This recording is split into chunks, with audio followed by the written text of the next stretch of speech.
হেমন্ত মুখোপাধ্যায় কেবল এক কিংবদন্তি গায়ক বা সুরকার নন, তিনি ছিলেন এক পরিপূর্ণ মানুষ, যিনি গানের সঙ্গে সঙ্গে রেখে গিয়েছেন মানবিকতার এক মধুর ছাপ। এমন মানুষ তাই আজও আমাদের মনে শুধু গানের জন্যই নয়, তার হৃদয়ের উষ্ণতার জন্য অমর হয়ে আছেন।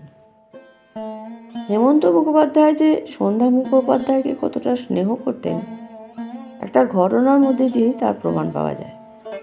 অগ্রদূতের ছবি সূর্যতরণের সঙ্গীত পরিচালক ছিলেন হেমন্ত মুখার্জি।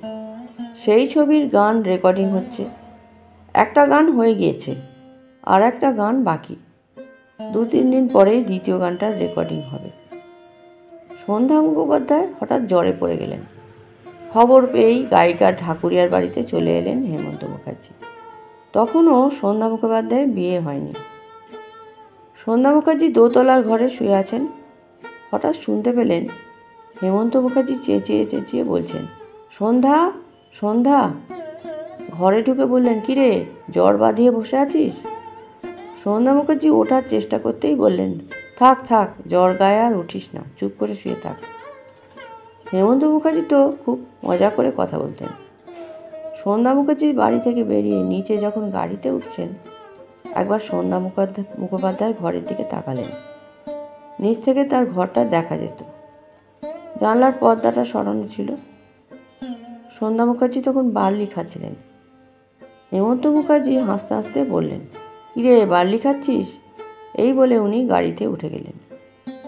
তারপর জানলার দিকে একবার মুখ বাড়িয়ে বললেন, তাড়াতাড়ি ভালো হয়ে ওঠ, আরও একটা গান রেকর্ড করা কিন্তু বাকি আছে। হেমন্ত মুখার্জির কথা শুনে দুর্বল শরীরেও সন্ধ্যা মুখার্জি হেসে ফেলেছিলেন।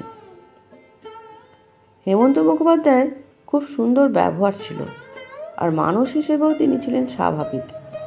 অতিশয্য বলে কিছু ছিল না তার। সন্ধ্যা মুখার্জির স্বামী গীতিকার শ্যামল গুপ্তের সঙ্গে তার অত্যন্ত সুমধুর সম্পর্ক ছিল। একবার ভি বালসারার সুরে শ্যামলবাবুর লেখা দুটো ডুয়েট গানের রেকর্ডিং হচ্ছিল। হেমন্ত মুখার্জি আর সন্ধ্যা মুখার্জি গাইছিলেন। গানের কোথাও কোথাও অলংকার রয়েছে।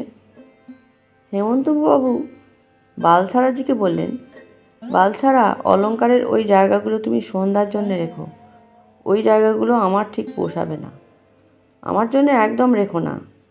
আসলে খুব পরিষ্কার কথা বলতেন হেমন্ত মুখার্জি, তবে এটাও খেয়াল রাখতেন তার কথায় কেউ যেন কষ্ট না পায়।